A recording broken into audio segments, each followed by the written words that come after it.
আসসালামু আলাইকুম সবাইকে বারাকা ফ্যামিলি বিডিতে স্বাগতম। আজকে এক ভিডিওতে দেখাবো দুটি মজার গ্রাম বাংলার রেসিপি, সুস্বাদু শাক ভর্তা এবং শাক দিয়ে মাছের পাতলা ঝোল। চলুন তাহলে ভিডিওটি শেষ পর্যন্ত দেখবেন, ইনশাল্লাহ আপনাদের অনেক ভালো লাগবে। আজকে হাঁটতে হাঁটতে দেখলাম যে গ্রাম আনাচে কানাচে হয়ে থাকে এই শাকগুলো অনেক মজার এবং একটা ঔষধি, যা আমাদের শরীরের জন্য অনেক উপকারী। শাকগুলো উঠায় নিয়ে আসলাম, উঠায় নিয়ে এসে পরিষ্কার এই যে বাছলাম, বেছে সুন্দর করে। এগুলো আর ছোটো করবো না, এগুলো এই যে পানিতে কিছুক্ষণ লবণ দিয়ে ভিজিয়ে রেখে দেব। এদিকে ভিজানো থাকুক, আমি মশলাগুলো কেটে নেব, পেঁয়াজ রসুন এগুলো এই ফাঁকে কেটে নেব। শাকগুলো অনেক আমাদের গ্রাম বাংলার হয়ে থাকে, কিন্তু মানুষ এগুলো অনেকে চেনে না, অনেকে খায় না। শাকটার নাম হচ্ছে ছানসি শাক। এরকম দেখতে দুইটা শাক আছে, একটা হচ্ছে হেলাঞ্চো শাক। হেলাঞ্চো শাকটা একটু তিতো লাগে, বেশি পানিতে হয়। এটা বেশি পানি, একটু শুকনো জায়গায়ও হয়, আবার দুইটা মিলেই হয়, কিন্তু শুকনো জায়গার শাকটা বেশি মজা লাগে। এখন শেষ পর্যন্ত দেখতে থাকুন শাকটা কিভাবে রান্না করি। শাকটা বেশিক্ষণ লাগে না রান্না করতে। পেঁয়াজগুলো কেটে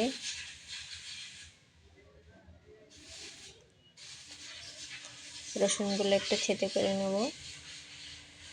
এগুলো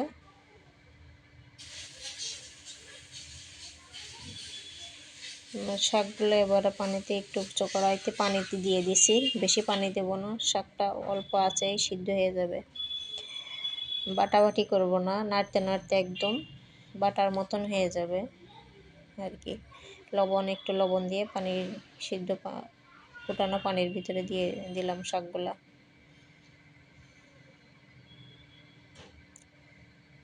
শাকটা একটু উল্টে পাল্টে দেবো, সব পাশ নেড়ে ছেড়ে নেব যাতে সব পাশ সিদ্ধ হয়ে যায়। গরম বেশি নাড়তে হবে এই শাকটা, কারণ আমি তো বাটবো না, এই জন্য বারবার নেড়ে নেড়ে একদম ভর্তার মতন তৈরি করে ফেলাতে হবে নাড়তে নাড়তে। একটা আস্তে আস্তে মরিচও দিছি, কারণ নাড়তে নাড়তে এমনি গলে যাবে মরিচগুলা। এই তো নাড়তে নাড়তে প্রায় ভর্তার মতন হয়ে আসছে, একদম সাবা সাবা থাকবে না, একদম নাড়তে নাড়তে।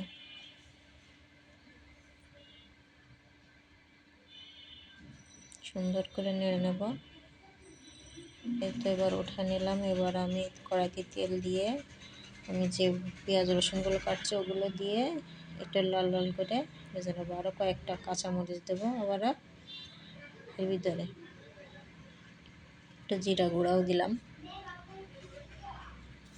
কাঁচামরিচ কেটে একটু ছেড়ে দিলাম। এবার এর ভিতরে কয়েকটা শুকনো মরিচও দিয়ে দিলাম, নেড়ে ছেড়ে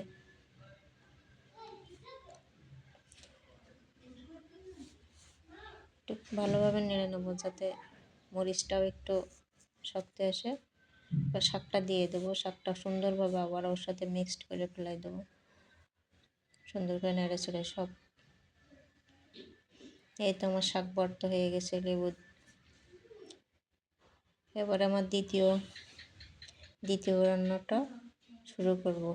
দ্বিতীয় রান্নার জন্য আমি যে আমাদের আনাচে কানাচে হয়ে থাকে তেলাকুচা গাছ, এই যে বেড়া ঠাড়া এইগুলোর ভিতরে হয় তেলাকুচা গাছ। এগুলো আমরা তো বলি তেলাকুচা করে বলে, এগুলো একটা ঔষধি গাছ।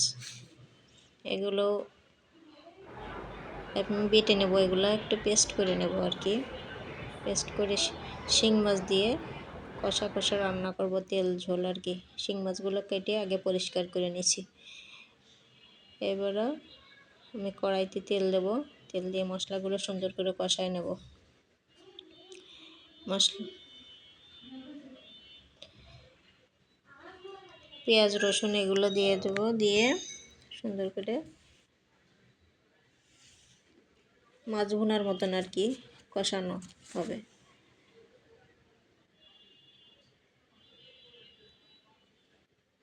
এর ভিতরে বাকি মরিচের গুঁড়া এগুলো সব দিয়ে দেবো। মরিচ, হলুদ, জিরা গুঁড়া, একটু ফল, এলাচ এগুলো সব গুঁড়া করা, লবণ দিয়ে দিলাম। দিয়ে পানির সাথে একটু কষা নেব মশলাটা। এর ভিতরে মাছও দিয়ে আমি কষাই নেব। আমি এতে বেশি পানি ব্যবহার করব না। মাছটা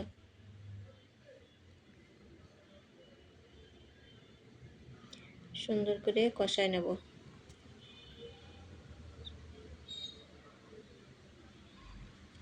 কষানো হয়ে গেলে আমি এই পেস্ট করা এরপরে দিয়ে দেব, আর পানি দেব না। এতে যা আছে এই দিয়ে হয়ে যাবে আমার রান্না। সুন্দর করে মিক্সড করে দেবো আমি এটা, যে তেল ঝোল আর কি থাকবে রান্নাটায়। ঢাকনা দিয়ে দেবো, 2-3 মিনিট পর আমি এ করবো আর কি। আর অবশ্যই আমার চ্যানেলটা যদি ভালো লেগে থাকে অবশ্যই একটা লাইক, সাবস্ক্রাইব করে পাশে থাকবেন, আর ভালো লাগলে শেয়ার করবেন। এই যে আমার রান্না প্রায় শেষ হয়ে গেছে। যে কালারটা কি সুন্দর আসছে, একদম তেল তেল জেল উঠছে আর সবুজ কালার। আপনারা বাসায় একবার ট্রাই করে দেখবেন, হেভি মজা। গরম ভাতের সাথে খেতে তো হেভি মজা হবে। এই যে আমি খাওয়া শুরু করলাম শাক দিয়ে। এই শাক দিয়ে আর লেবু তো আছে সাথে। সেন্ট তো বেরোচ্ছে, হেভি সেন্ট। মনে হচ্ছে কি যে খেয়ে এক নিঃশ্বাসে খেয়ে বলে, এত সুন্দর গালের সাথে মিশে গেছে, এত সুস্বাদু হয়েছে। আপনারা বাসায় একবার ট্রাই করবেন।